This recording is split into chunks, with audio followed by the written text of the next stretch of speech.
Namaste everyone. In this video we will be solving a problem on conservation of momentum and impact using coefficient of restitution. So here we have been given two bodies. The first one being 300 newtons moving right with velocity 6 meters per second, and second object of 150 newtons moving left with velocity 10 meters per second.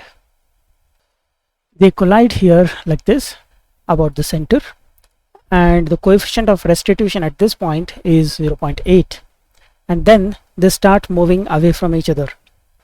We have been asked to find the final velocities of both these objects. So first of all, we will take the equation for coefficient of restitution, which is negative of final change in velocity minus divided by initial change in velocity. Actually, it is the final relative velocity by initial relative velocity. So let us substitute whatever values are known to us. Coefficient of restitution is 0.8. Final velocity of second object is not known, and final velocity of first object is also not known. Initial velocity of the first object is 6 meters per second, and initial velocity of the second object, because it is in the left direction, we have to take it as minus 10 meters per second.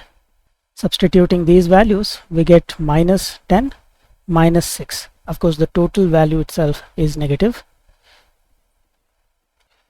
which gives us the value of V2 minus V1 as 16 times 0.8, which gives us 12.8.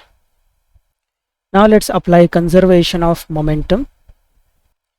The relation tells us that m1u1 plus m2u2, the total momentum before collision, is equal to m1v1 plus m2v2, the total momentum after collision.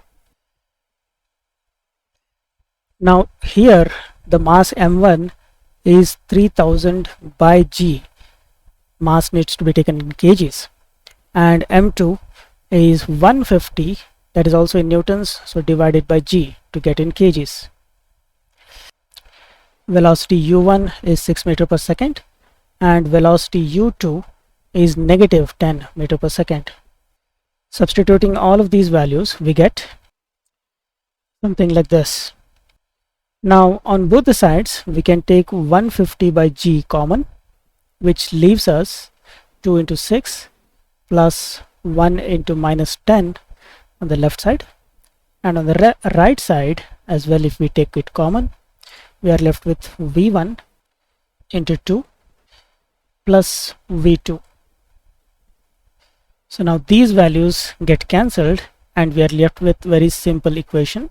2 times v1 plus v2 equals 12 minus 10, that is 2.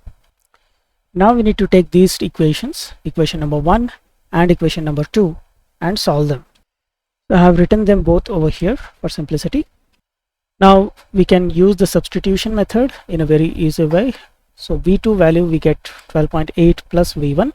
Substituting this in the second equation, we get 2 times v1, and in place of v2 we will again get 12.8 plus v1 equals 2. That means 3 times v1 equals 2 minus 12.8, and v1 equals 2 minus 12.8 whole divided by 3. Calculating that gives us minus 3.6, and of course this is velocity, so it is meter per second. Substituting this value back in this equation gives us the value of v2 as 12.8 minus 3.6, which is 9.2, of course in meter per second. So these are the two velocities that we have been asked to find. Hope you have understood this problem perfectly, and if you have any doubt, you can always get back to me in the comment section, and I'll try to resolve that doubt as soon as possible. Thank you.